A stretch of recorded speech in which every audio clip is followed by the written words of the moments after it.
Ang hirap pala dito sa sa bukid. What?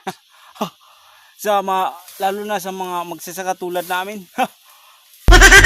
Hirapan ako sumakyat dun sa sa baba papunta dito sa taas. Nangubod kami ng kasama ko.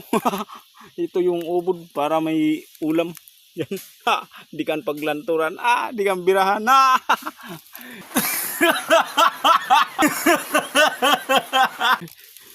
Solve ang kuan. Ang hala ba guys?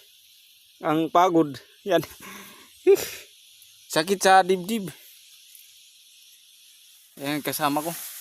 Nagkukuha ng matatalunan niya. Suka. Samok nito. So, tag-usa kami cellphone nga dara. Kaya nag-video siya. Nag-ubod pa. Di kan lalanturon. Ipapanatag. Sana all guys. Pero okay lang manatag kay kuan iton. Trabaho iton sa mga paraguma. Yan guys. Thank you.